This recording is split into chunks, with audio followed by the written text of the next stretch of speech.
Dios te bendiga, pueblo de Dios, y bienvenido nuevamente a nuestro viernes de estudios bíblicos. Como les dije, estamos avanzando ya en nuestros estudios bíblicos y ya hemos tocado el libro de Génesis, el libro de Éxodo, que lo terminamos la semana pasada, y en este día de hoy vamos a estar entonces entrando en el libro de Levíticos. No va a ser un estudio tan extenso, ya que hay muchos detalles, pero cada uno de ellos pues no tiene que se puede tocar, pero no tenemos que entrar en tanto detalle, sino que en tu lectura personal tú puedes orientarte más en cuanto al tema. Voy a tratar de explicar bastante, cosa de que cuando tú vayas a tu lectura del libro de Éxodo, cuando sea que lo estés leyendo, pues puedas encontrar ahí respuestas que te ayuden. Espero que así sea. Así que vamos a comenzar nuestro estudio y vamos a comenzar orando, por supuesto, en esta hora para que el Espíritu Santo pues continúe y nos siga dando de su bendición en nuestras vidas. Padre, te doy gracias en esta hora por estos momentos que podemos tener estos estudios bíblicos. Gracias por las maneras que nos has dado para poder llegar al pueblo. Suplico que tu Espíritu Santo pueda darnos abundancia de iluminación, abundancia de entendimiento en cuanto a esta temática que estamos buscando, la conexión que tienen todos estos temas y todos estos escritos con la persona de Jesucristo, tu Hijo amado, en el cual oramos en el nombre de Jesús. Amén. ¿No? Entonces, comenzamos con Levíticos. Israel ya ha sido libertado por Dios de esclavitud y los ha libertado para adorar y servir a Dios. Tenemos que tener esto en mente. Esto es exactamente lo que experimentan todos los creyentes en Cristo hoy en día. Hay una libertad del pecado, lo cual en el caso de Israel fue simbolizado, fue visto por la libertad en la cual Dios los trajo de esclavitud de Egipto bajo la mano de Faraón, representando entonces una libertad del pecado que el creyente en Jesucristo experimenta cuando viene a Jesucristo por la fe. Somos libertados del pecado para poder adorar a Dios con libertad y en libertad. Adoramos y servimos a Dios desde una condición libre. Nadie puede adorar a Dios esclavizado. Nadie puede adorar a Dios en cadenas. Dios quiere libertarnos para que desde esa condición nosotros entonces podamos adorar a Dios en espíritu y en verdad. El pueblo en Egipto estaba esclavizado, estaba en continua opresión y no podían adorar a Dios. ¿Qué hace Dios? Envía a Moisés y le dice por labios de Moisés al faraón: Faraón, deja ir a mi pueblo a que vaya a un viaje de 3 días para que me adore y me sirva en el desierto. Así que Dios liberta a Israel, los saca de la esclavitud en la cual están ellos opresos para que puedan adorar en libertad a Dios en el desierto. Así que acentuamos solamente, usted está viendo ahí, que Dios entonces liberta de esclavitud para adorar y servir a Dios. Y esa verdad va a ser continua en la vida del hombre. Dios tiene que libertarnos para ser libres para adorar a Dios. ¿Ok? Esto es entonces la clase de nación que Dios iba a esperar o que quería de Israel. Y en Éxodo 19:6, estamos yendo solamente atrás para tomar este texto de punto de partida, para seguir entendiendo la vida de Israel, el rol de Israel, los tratos de Dios con Israel y el pacto de Dios con Israel. Dios le dice: ustedes me serán un reino de sacerdotes y una nación santa. Estas son las palabras que dirás a los hijos de Israel. Estas palabras se las dio Dios a Moisés para que se las dijeran a Israel. Y entonces ahí vemos que Dios decide escoger a Israel, hace pacto con ellos para que fuesen un reino de sacerdotes y una nación santa. Vamos a notar que Dios quería que Israel fuese esa nación sacerdotal que pudiera ministrar las cosas de Dios a las demás naciones vecinas. No era simplemente libertarlos de Egipto para que fuesen a una tierra, a una localidad y ahí vivieran sus vidas como una nación libre. Sí quería que fuese una nación libre, pero ¿con qué propósito quería esa libertad? El propósito era que Israel pudiera ser una luz a las naciones, luz a las naciones, que las naciones pudieran ver en Israel la maravilla, la grandeza, el poder de Dios manifestado continuamente, ya que había comenzado a hacerlo en Egipto, y con mano poderosa Dios saca a Israel de Egipto. Es una noticia que se riega por todas las regiones a donde habían los reinos más cercanos, supieron de lo que Dios había hecho con Israel en Egipto, porque ese fue el teatro grande que Dios escogió para que fuese un parlante, por así decirlo, en el cual anunciar el poder de él, la verdad de él, la soberanía de él. Entonces quiso hacer de Israel, en el pacto que entra con ellos, le dice: ustedes me van a hacer un reino de sacerdotes, pero no solamente un reino de sacerdotes, sino que una nación santa. En otras palabras, lo que Dios le está diciendo a ellos es: ustedes van a ministrarme a mí, a las naciones, ustedes van a estar entre las naciones y yo, esa administración que iban a hacer como sacerdotes, pero también les dice a ellos: ustedes van a vivir la vida correcta para que las naciones entiendan, vean cómo es que el hombre debe de vivir delante de Dios en un mundo caído.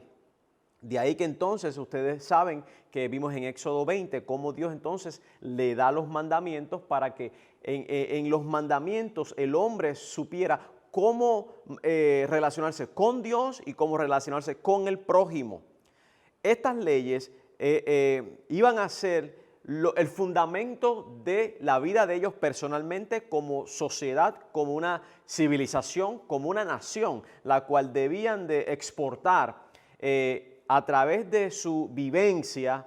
La bendición de Dios vendría sobre de ellos, las naciones mirarían esta bendición, mirarían cómo es que este Israel sirve a un solo Dios, el cual tiene unas leyes relacionales con él, relacionales con el prójimo, y iban a ver en ellos la prosperidad que iba a haber de todas las formas: espiritual, personal, económicamente, la tierra, el ganado, en fin, unas bendiciones completas que Dios le iba a dar a Israel si ellos permanecían fieles al pacto.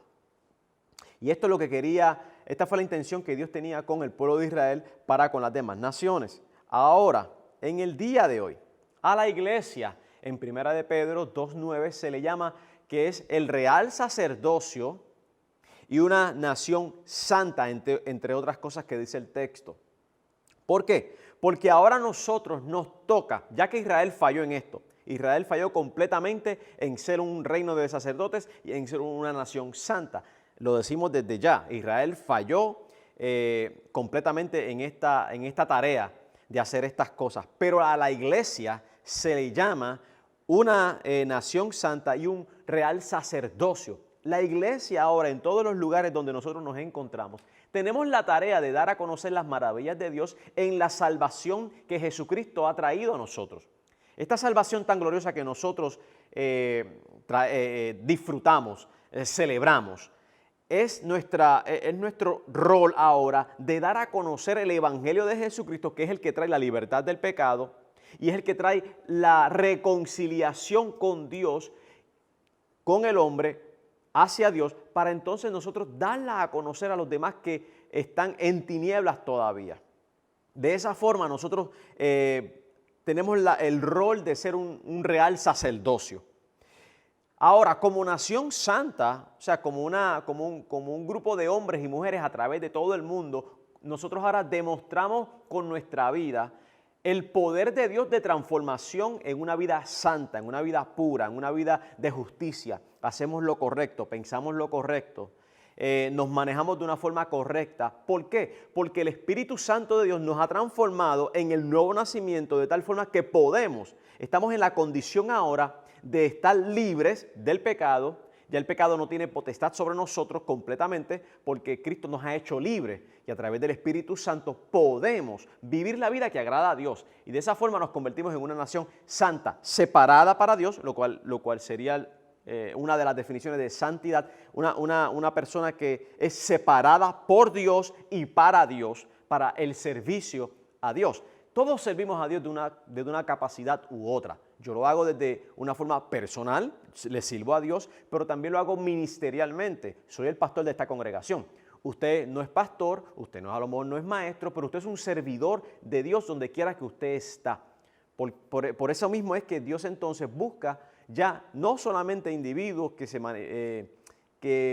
se condujeran de una forma en particular, ahora es todo el mundo, todo el mundo. No es que antes Dios había hecho excepciones, que el sacerdote tenía que vivir de una forma y el hombre regular de otra, no. Dios le demandaba lo mismo a los dos, pero ya con el sacerdocio demandaba otras cosas más rigurosas, como usted va a leer en el libro de Levíticos, que si no lo descualificaban de la tarea o del rol que tenía que seguir en Israel.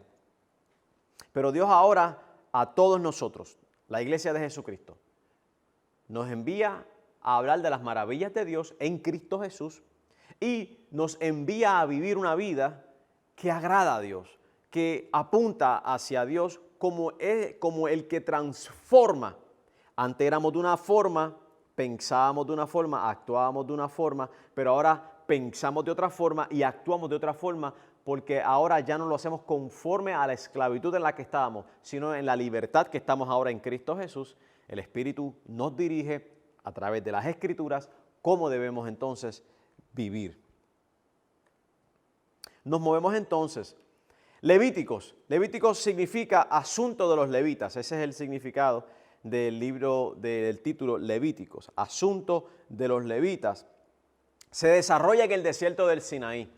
Ellos salen de Egipto, cruzan el Mar Rojo y caminan hasta las faldas del monte Sinaí y ahí están establecidos por un tiempo.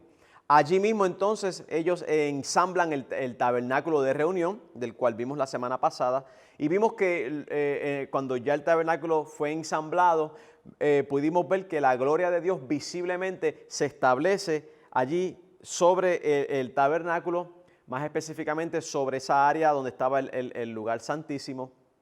Y allí Dios, entonces podemos decir que el Rey Jehová está en su trono reinando en medio de su pueblo. Allí Él, por así decirlo, es entronado, se sienta en su trono, donde ahora el pueblo está alrededor de Él y Él está en el centro del pueblo, queriendo decir que Dios está en el centro de todas las cosas. Todo gira alrededor de Dios. No Dios alrededor de nosotros, no, nosotros alrededor de Dios. Dios es el centro. Así que vemos que está un tabernáculo ensamblado, el libro de Levítico va a estar desarrollándose allí en el Sinaí y la gloria de Dios se está viendo allí continuamente de día y también de noche. Dios está presente, Dios comienza a bendecir a su pueblo con su presencia en medio de ellos.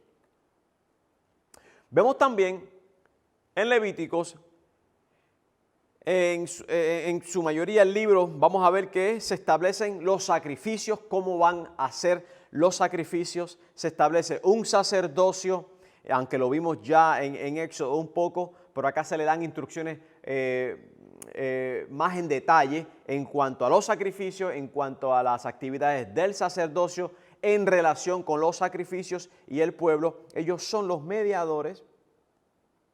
Esto es algo que tenemos que tener bastante en mente. El sacerdocio como mediadores. Se establecen festividades, ahí vamos a ver las diferentes festividades que Dios le da a Israel para que celebre. Y vamos a ver entonces también guías prácticas de santidad para el pueblo. Toda la actividad del tabernáculo tenía que ver con el acercamiento que el individuo tenía por medio de un sacrificio y un mediador a Dios. Toda la actividad del tabernáculo tenía que ver con sacrificios y ofrendas por el pecado hacia Dios. Tanto el hombre del pueblo regular como el sacerdote también. Ninguno de los dos, los dos, debo decir, tenían que hacer esto. Tanto el hombre regular como el sacerdocio tenían que ofrecer ofrendas de sacrificio por sus pecados. Tanto el hombre regular como el sacerdote. Los sacrificios eran parte central de la vida de adoración del pueblo hacia Dios. Y vemos diferentes tipos de ofrendas que Dios va a establecer. Entre ellas, vamos entonces a la Biblia ahora y vamos a leer varios versículos para que esto quede, simplemente para que note palabras que están, frases que están escritas, el cual vamos a tratar de dar sus aplicaciones y su relación con Jesucristo rápidamente, pero no quiero hacer rápidamente la transición a su aplicación a Cristo sin tener unas gráficas en nuestra mente de cómo fue la vida del israelita normal allí en aquel tiempo, en el desierto. Ver entonces, quiero tratar de formar una gráfica en la mente de nosotros, como la Biblia nos ayude, una gráfica mental de lo que era el israelita normal en aquel tiempo y luego entonces ver cómo el Nuevo Testamento hace estas aplicaciones a Jesucristo bien claras, en particular con el libro de la Epístola Universal de los Hebreos. Pero en el capítulo 1 de Levíticos, usted va a ver que seguida Dios va a establecer una ofrenda a la cual Él le va a llamar de holocausto, lo cual significa una ofrenda quemada. De olor, una ofrenda que se quemaba en el fuego, luego era de olor fragante. Vamos a ver también ofrendas de granos, la ofrenda de paz y también la ofrenda por el pecado, entre otras que menciona el libro de Levítico. Pero quiero llamar simplemente la atención cuando vayas conmigo a la Biblia, capítulo 1. Vamos a leer unos cuantos versículos, luego vamos al capítulo 3 y vamos a ver cómo se repite las mismas frases. Dice el versículo 2, habla a los hijos de Israel y diles, cuando alguno de entre vosotros ofrece ofrenda a Jehová de ganado vacuno u ovejuno, haréis vuestra ofrenda. Si su ofrenda fuere holocausto vacuno macho sin defecto, lo ofrecerá, ¿ok? Aquí tenemos lo primero que tenemos que prestar atención. El animal tenía que ser sin defecto. ¿Qué hablamos? Que no tuviera la pierna quebrada, que no fuera tuerto, que tuviera sus dos ojitos, que en general estuviera saludable completo, sin defecto. Lo ofrecerá de su voluntad. Lo ofrecerá a la puerta del tabernáculo de reunión delante de Jehová, a la puerta del tabernáculo, o sea, afuera, y pondrá su mano sobre la cabeza del holocausto, ¿ok? Sobre ese animal, y será aceptado para expiación suya. Entonces degollará el becerro en la presencia de Jehová, y los sacerdotes, hijos de Aarón, ofrecerán la sangre y la rociarán alrededor sobre el altar. Preste atención. El individuo que iba a traer la ofrenda para el holocausto tenía que traer un animal sin defecto. Ya aquí vemos que esa ovejita o esa cabrita o ese animal, si era ovejuno o era de vacuno, tenía que ser perfecto en ese sentido. Esto va a tener un significado de por qué Dios demanda una ofrenda así. Acuérdese que a quien están representando las ofrendas, y ya se lo puedo decir desde el inicio, es que van a representar a Jesucristo. Jesucristo es perfecto en todo el sentido de la palabra. Moralmente Él es perfecto, mentalmente Él es perfecto, en sus afectos Él es perfecto en todo el sentido. Él es el Dios y hombre, y en su humanidad era perfecto. Así que este animal al cual estaba representando a Jesucristo tenía que ser perfecto, e Israel tenía que entender esta gráfica, vamos a decirlo así, esta gráfica que Dios le está dando a ellos a través de algo físico. Tenía que ser sin defecto, algo perfecto. Seguimos entonces en que cuando fuese a ofrecer el animal, tenía que poner las manos en la cabeza de este animal. Entonces el individuo, no el sacerdote, el individuo iba a degollar a ese animal. Entonces el sacerdote iba a tomar esa sangre y la iba a rociar en el altar, y bueno, iba a hacer la ceremonia que iba a hacer con la sangre.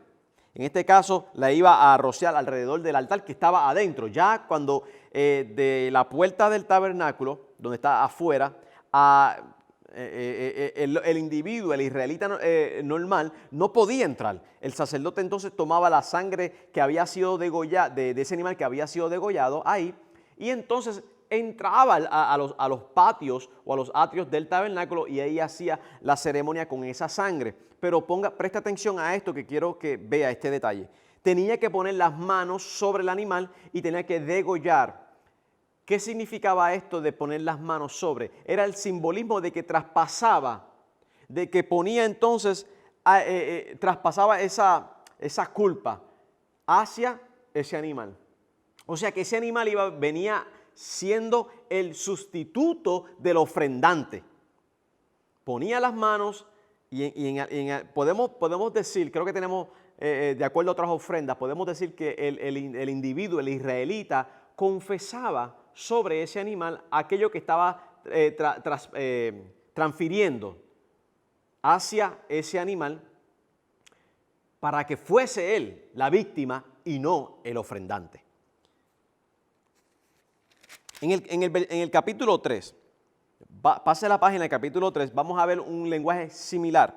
Lo que pasa es que esto es ofrenda de paz, la que le voy a estar ahora hablando. En esta ofrenda de paz, que era una ofrenda voluntaria, el israelita, Dios le dice, versículo 2, pondrá su mano sobre la cabeza de su ofrenda y la degollará a la puerta del tabernáculo de reunión. Y los sacerdotes, hijos de Aarón, rociarán su sangre sobre el altar alrededor.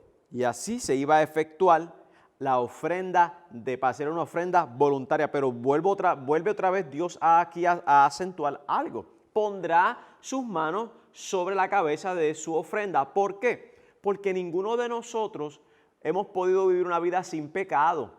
Por lo tanto, en la ofrenda voluntaria se entendía que aunque es voluntario, tienes que reconocer que como quiera, tú eres un pecador, yo soy un pecador. El israelita en aquel momento tenía que entender, yo soy un pecador que me quiero acercar a Dios y Dios ha provisto la forma en cómo yo puedo acercarme a Él a través de un sacrificio. Y en ese sacrificio yo voy a transferir, por así decirlo, mis culpas, para que entonces lo merecido, que sería yo morir, pero Dios no requiere mi muerte, pero sería lo merecido, que el pecador sea el que muera delante de Dios, que es un Dios perfecto, justo, santo, en todos los sentidos, y nosotros somos los rebeldes. Entonces Dios provee a una ofrenda, Dios provee una forma de acercamiento, pero que haya reconocimiento en nosotros cuando, ¿qué? Transferimos, ponemos las manos simbólicamente sobre el animal, transfiriendo el pecado nuestro a ese animal y que por ese pecado se pague lo justo, que es la muerte. En ese caso se degollaba a el animal. Vuelve en el versículo 8 a repetir el mismo lenguaje. Pondrá su mano sobre la cabeza de su ofrenda y después la degollará delante del tabernáculo de reunión y los hijos de Aarón rociarán la sangre sobre el altar alrededor. Así que tanto esto era para el israelita como para el sacerdocio también, que quisiera ofrecer sacrificio a Dios, ofrenda de paz. Tenemos ahora en el capítulo 4 la ofrenda por el pecado. Esta ofrenda por el pecado era pecados involuntarios y algunos pecados voluntarios. Involuntarios aquellos que surgen de nuestra imperfección. Estos pecados surgen, los cometimos y vamos a Dios.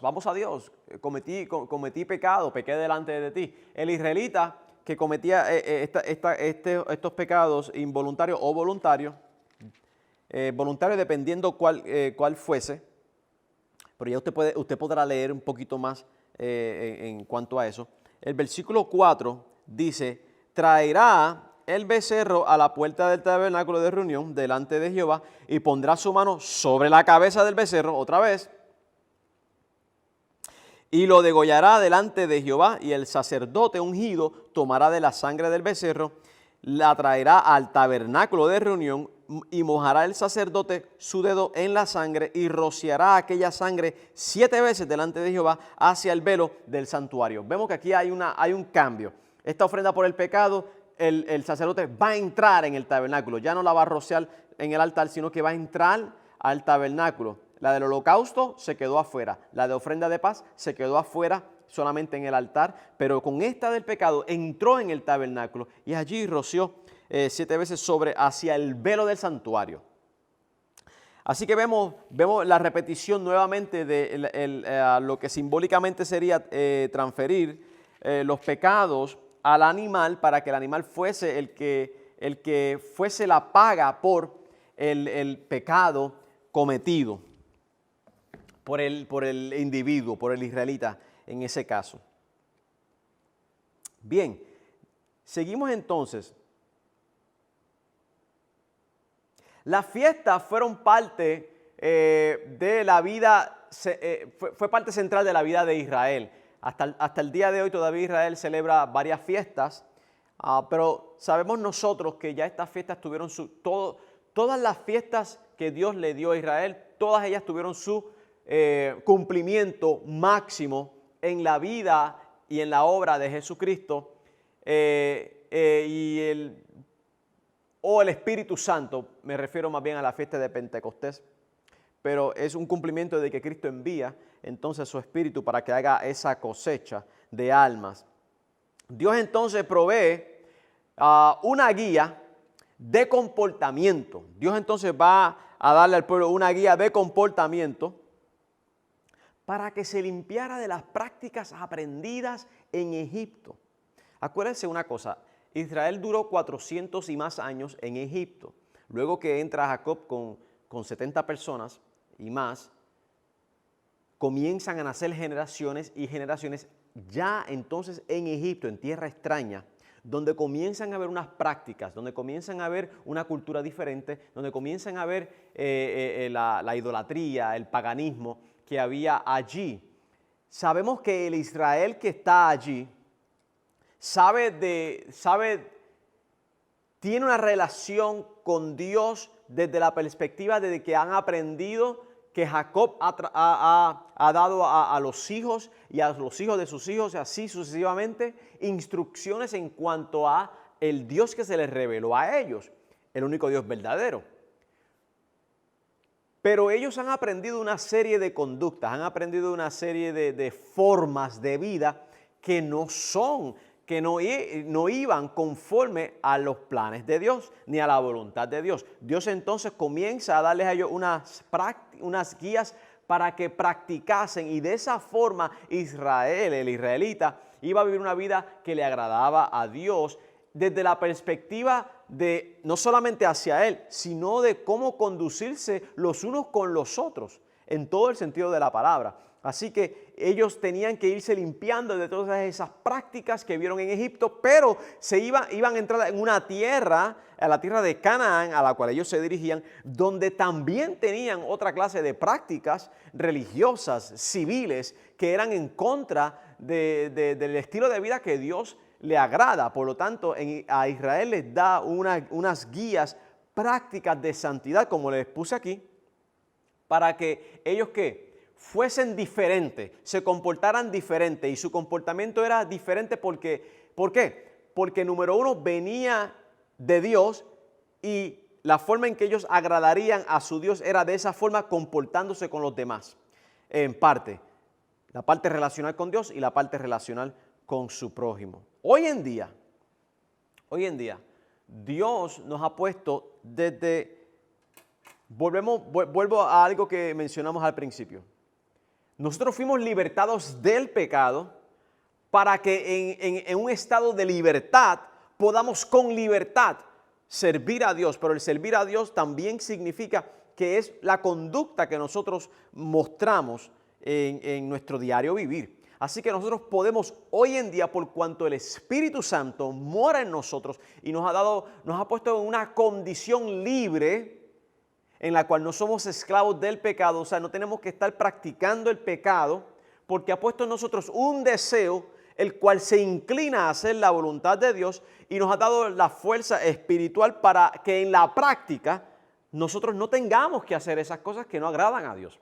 Así que podemos nosotros también hoy en día vivir de una forma que agrada a Dios, lo cual es la vida de santidad, la vida de limpieza, la vida que nosotros progresivamente vamos madurando en el Señor y vamos manifestando un fruto, el cual la Biblia llama el fruto del Espíritu, lo cual es una conducta totalmente diferente a la cual nosotros hemos estado acostumbrados a vivir cuando estábamos fuera de Cristo. Fuera de Cristo. Ahora en Cristo, por medio del Espíritu Santo, hay un fruto que va a manifestarse en nosotros, que es el fruto del Espíritu, en el cual podemos agradar a Dios en una vida de santidad, en una vida de pureza, tanto de mente, de corazón, de labios, de ojos. Y esa es la batalla nuestra. Cuando el apóstol Pablo, en una de sus epístolas a Timoteo, le dice, he peleado la buena batalla de la fe. Pues mire, nosotros, él lo dice porque ya él va a morir. Nosotros todavía no estamos en esa situación que estuvo el apóstol Pablo. Estamos viviendo nuestras vidas. ¿Y qué estamos haciendo mientras vivimos nuestras vidas? Estamos peleando la buena batalla de la fe. Estamos tomando decisiones y estamos viviendo de una forma que agrada a Dios, pero es contrario a cómo el mundo vive, es contrario a la naturaleza pecaminosa, es contrario a cómo el mismo diablo quiere que nosotros vivamos. Y por lo tanto es una pelea continua, una pelea continua. Pero ¿qué hace Dios? Fíjese que Dios le hizo provisión al israelita a través de sacrificios. Trae tus ofrendas, trae tu animal, dególlalo. Dios ya no nos demanda que traigamos un corderito cada vez que pecamos, sino que nuestros pecados todos fueron a la cruz en Cristo Jesús. ¿Qué nosotros hacemos? Sí, tenemos una responsabilidad de ir a Jesucristo, humillarnos delante de la presencia del Señor, decirle al Señor verdaderamente de corazón que hemos pecado y le pedimos perdón a Dios, porque esto es lo correcto. Y Dios en Cristo nos ha provisto perdón eterno. Y ese perdón es glorioso porque ese perdón es el que nos trae y nos traerá a la presencia de Dios, no sé cuándo, por lo menos el que muera ahora, y si no, cuando venga el rapto de la iglesia, cual sea que venga, si ya sea que el rapto viene primero, o si no, si usted pues entonces muere, usted va a ir a la presencia de Dios. Yo voy a ir a la presencia de Dios perdonado porque Dios nos ha provisto en Cristo Jesús un perdón eterno. Así que tanto como Dios le hizo provisión a ellos, quería señalar que nos iba a hacer una provisión eterna. Ellos tenían que traer cordero cada vez. Este solo cordero de Dios, Jesucristo, nos sirvió para una sola vez y por todas, porque su sacrificio tuvo y tiene un valor eterno por causa de Jesucristo mismo. Él le dio valor a ese sacrificio de tal forma que Dios nos perdona todo el tiempo. Temas recurrentes que vamos a ver entonces en Levítico. Vamos a ver la santidad, todas las cosas, los sacrificios, la forma de hacer los sacrificios, los detalles de cómo hacer los sacrificios. Usted verá cuando usted lea Levítico todos los detalles que el sacerdocio tenía que hacer cuando sacrificaba un animal y cuando lo iba a quemar. Unos detalles enormes. Tenían su significado, porque todos ellos apuntaban a Jesucristo y había que hacerlo de una forma correcta. Por eso es que Dios lo demanda de esa forma. Acuérdense que todo esto apuntaba a Jesucristo. Y Jesucristo es el Cordero perfecto en todo el sentido de la palabra. Y por lo tanto lo que Él iba a hacer era perfecto, con valores eternos. Por lo tanto, lo que físicamente iba a simbolizar, iba a representar a el perfecto, tenía que ser lo más cercano posible a la perfección. Así que vemos temas recurrentes como la santidad, vemos la sustitución. Esto va a estar siempre va a estar presente siempre el tema de la sustitución. Sacrificios, por supuesto, vemos sangre derramada, vemos el tema del pecado siempre presente, porque el pecado es lo que separa al hombre de Dios.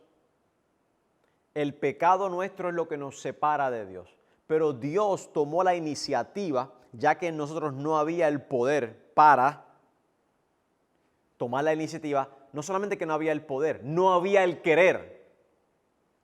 No había ni el querer ni el poder acercarnos a Dios. Dios toma la iniciativa porque en Él estaba el querer y el poder reconciliar al hombre consigo mismo, proveerle aquello que iba a, por así decirlo, permitir que el hombre siguiera vivo todos los días, y ya iremos más adelante a lo que sería la una vez al año, o sea, el visto bueno anual, lo cual se llamaba el día de expiación. Y vemos el tema de la culpa en eso. Todo esto está vinculado a Jesús. Todo eso está vinculado a Jesús. Ellos encuentran conexión con Jesucristo porque Jesús va a ser el sustituto perfecto por nosotros delante de Dios. Su sangre va a ser derramada en la cruz del Calvario, así como todos estos animales fueron degollados y su sangre derramada. Así también Cristo Jesús va a ir a la cruz del Calvario, allí su sangre va a ser derramada completamente, Él va a morir completamente sin vida. Ese cuerpo se quedó sin vida, ¿ok? Entendamos esto. Murió, Jesús murió completamente. Él fue el sacrificio, Él fue el que murió como sustituto por nuestros pecados. Él murió esa muerte, la cual la merecíamos nosotros. Así como el ofrendante iba, el israelita con su animal, transfería ahí sus pecados simbólicamente, lo degollaba, el animal fue el que murió, el animal fue el que pagó por mí. Yo debía haber pagado por mis pecados, pero no podía. Dios no lo iba a aceptar. Ese animal entonces iba a ser la representación de Jesucristo, y entonces Jesús es el sustituto que con su sangre derramada quita el pecado y la culpa de nuestras vidas una vez y por todas. Quita el pecado y la culpa de nuestras vidas. De ahí entonces que al estar tan recurrente, la práctica de sacrificios sustitutos por las personas, Israel, no solamente el liderazgo, el sacerdocio y el pueblo en general, Israel entero debió haber entendido que en la visitación de Jesús, Dios les había hablado a ellos en el pasado a través de diferentes prácticas, ceremonias, asuntos que tenían que ver con la vida del pueblo, las festividades. Y todo esto que le estamos llamando gráficas, a todas estas prácticas, ellos debieron entender que apuntaban a algo. En este caso apuntaban a alguien. Y entonces ellos debieron entender que el propósito era de que vendría un sustituto perfecto por ese animal, y tenía que venir un mediador perfecto entre Dios y los hombres, que no fuera un sacerdote, porque el sacerdote vivía, moría, venía otro sacerdote, vivía, moría, y una continuidad de sacerdotes o de mediadores, una continuidad de animales. Israel tenía que entender que a través de todo esto, de todas estas prácticas, Dios les estaba enviando un mensaje. Esta repetición tiene que acabar.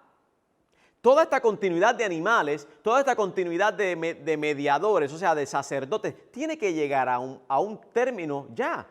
Entonces, debieron de entender a través de las siguientes revelaciones que Dios le fue dando a Israel.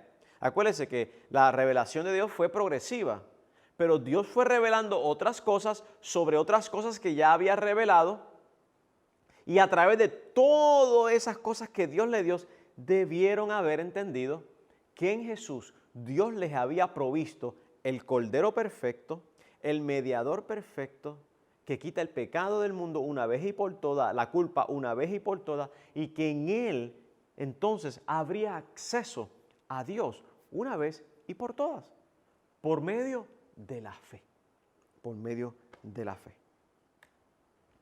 Vemos el tema de la gracia y la misericordia de Dios. Esto es algo que se puede perder cuando hacemos la división entre que el Antiguo Testamento es el tiempo de ley y no de gracia. y que el Nuevo Testamento en Jesucristo es el tiempo de la gracia y no la ley. Siempre Dios ha sido un Dios de gracia y de misericordia. Siempre Él ha manifestado la gracia y la misericordia en todo tiempo. El Dios, y vamos a verlo en esto.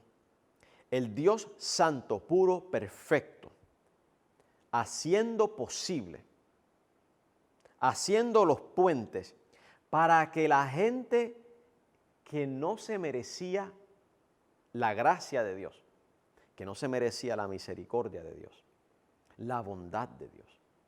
Dios entonces se ve como el que inicia, el cómo entonces hacer de gente que no se merece nada, que esa gente se pueda acercar al Dios bueno, santo, puro, perfecto, glorioso, majestuoso, hermoso, sin igual. Vemos la gracia de Dios ahí.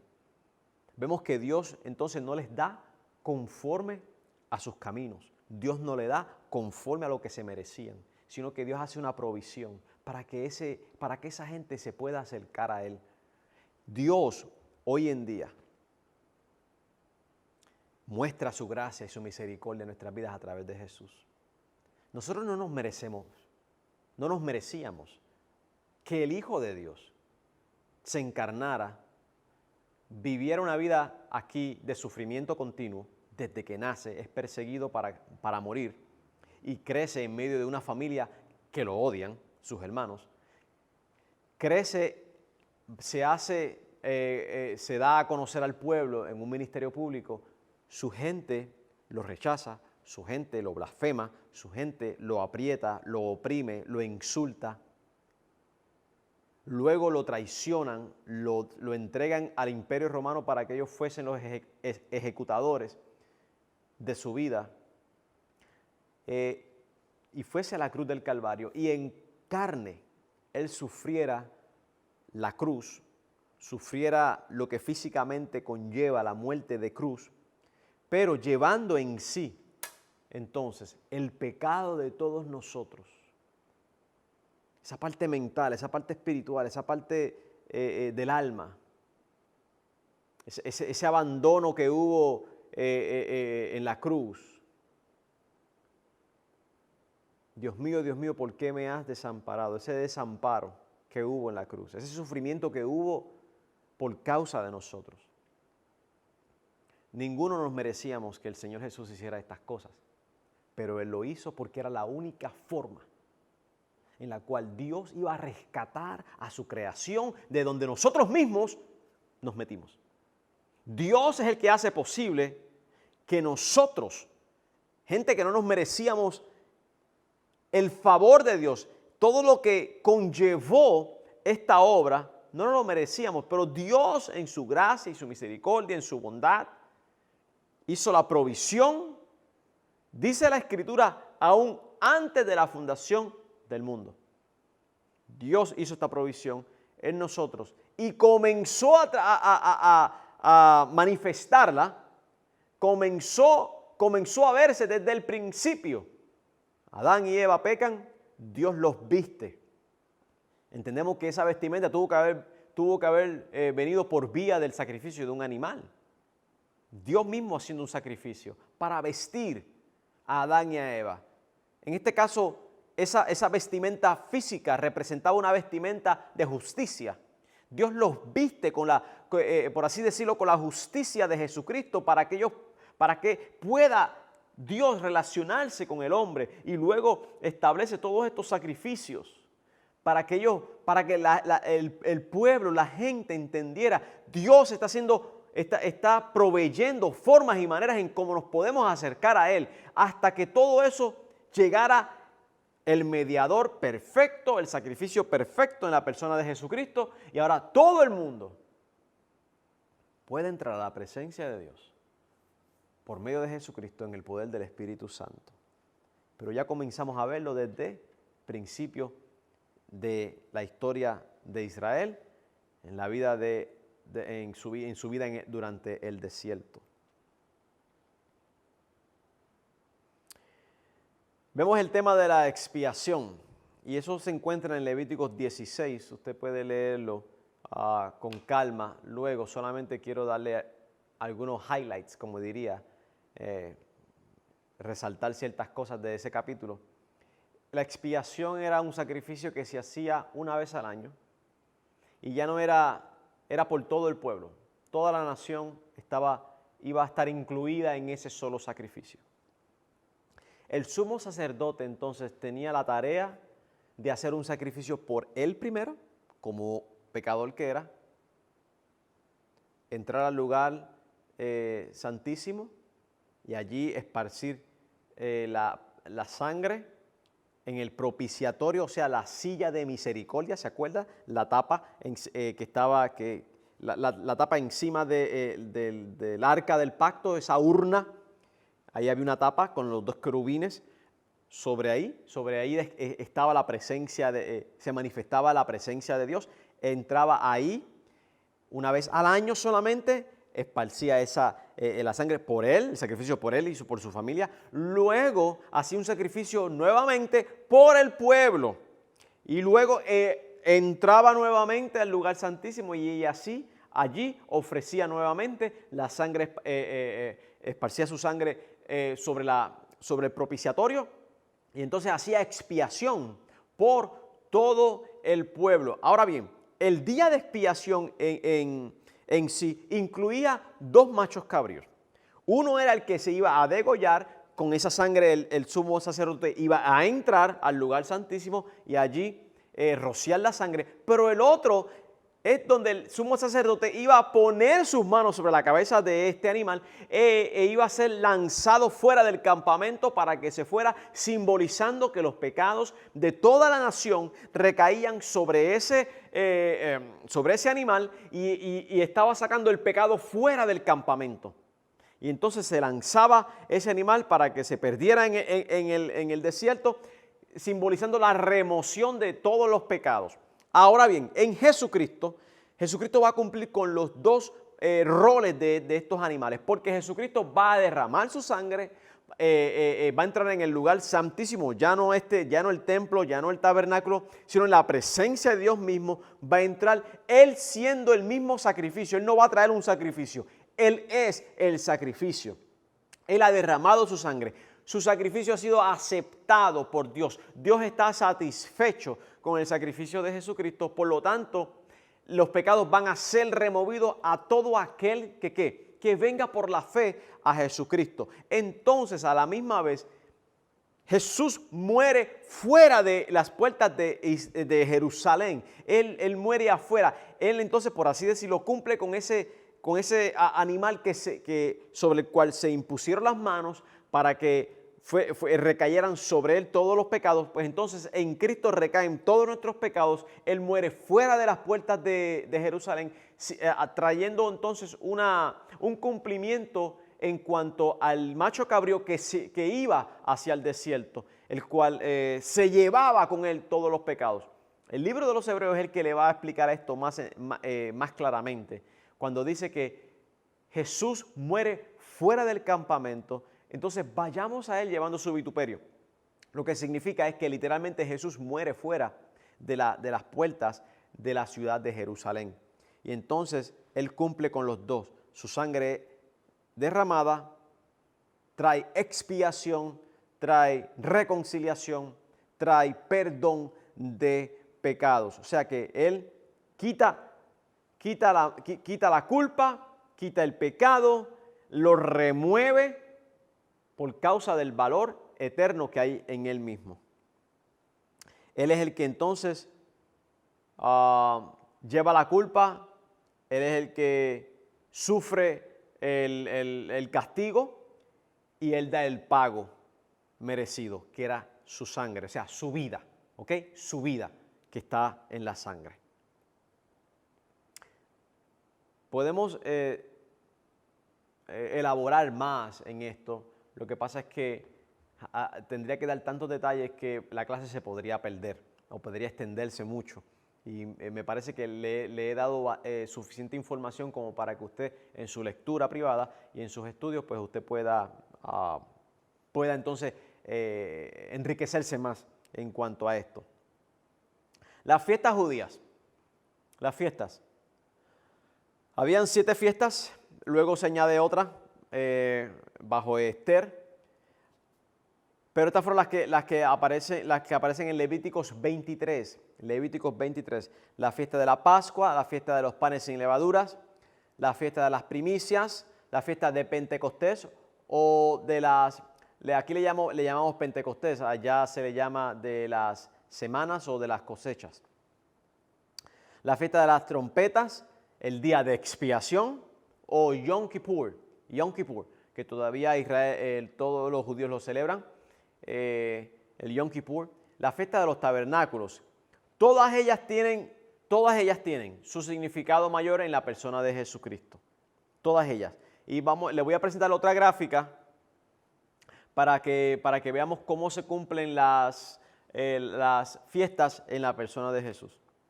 Y espero que puedan estar viendo más o menos bien en sus pantallas. La Pascua, vamos a ir haciendo los puentes. La Pascua, déjenme cambiar el highlight a negro. La Pascua se cumple en la muerte de Jesucristo. Los panes sin levaduras van a representar la perfección de Cristo, ya que la levadura representa pecado en las Escrituras. Panes sin levadura es la perfección de Cristo, Cristo sin pecado.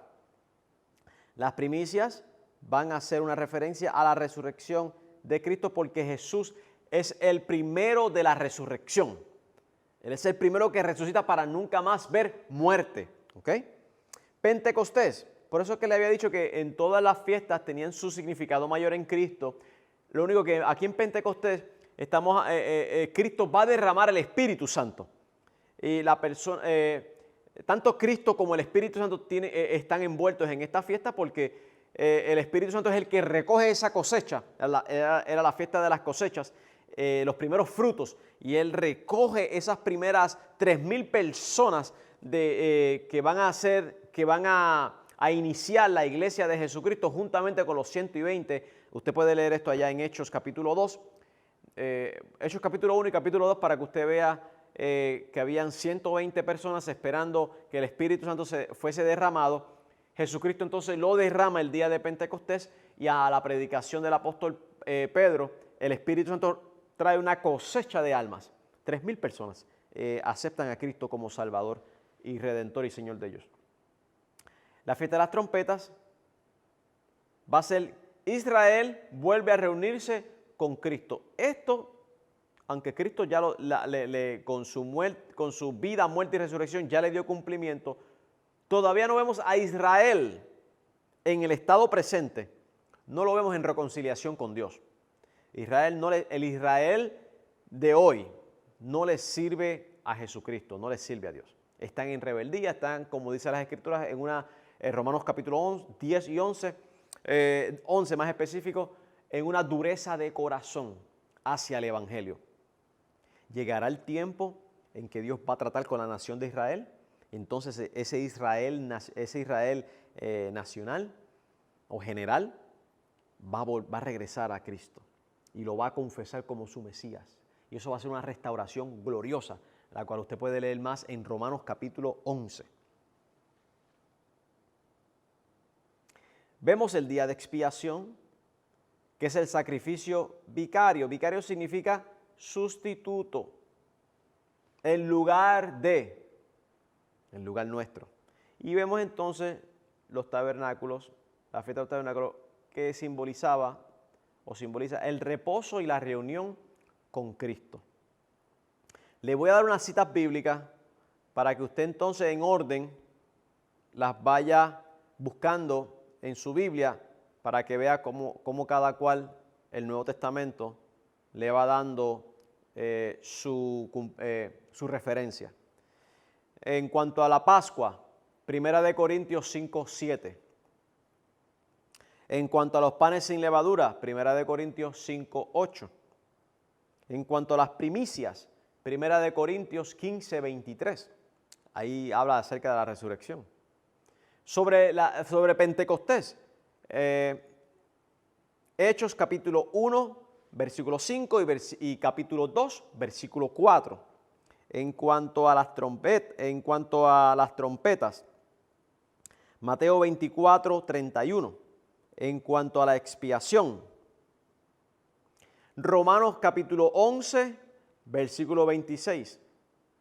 Y en cuanto a los tabernáculos, vemos en Zacarías, en el Antiguo Testamento, capítulo 14, versículos 16 al 19.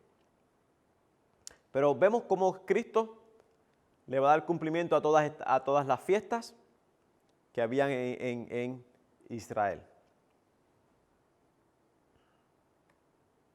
Resumimos entonces, y vamos ya entonces terminando con el libro de Levítico. Cristo es el sacrificio perfecto por el pecado.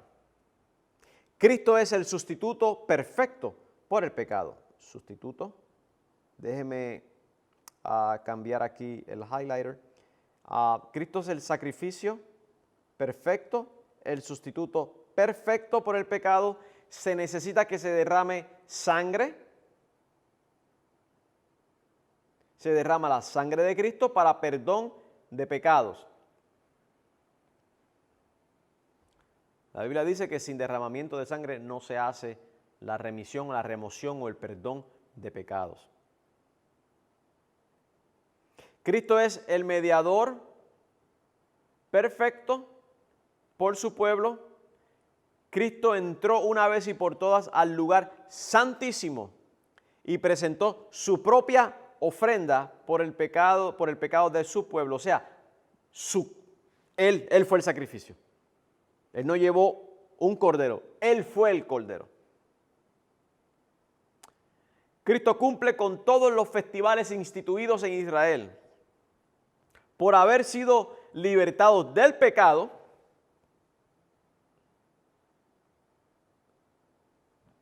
y por amor a Dios, podemos vivir en santidad, que es la vida que agrada a Dios. Porque hemos sido libertados del pecado y por amor a Dios. Lo que hacemos ahora, lo hacemos porque amamos a Dios. Ahí está el querer. Ahí está el querer.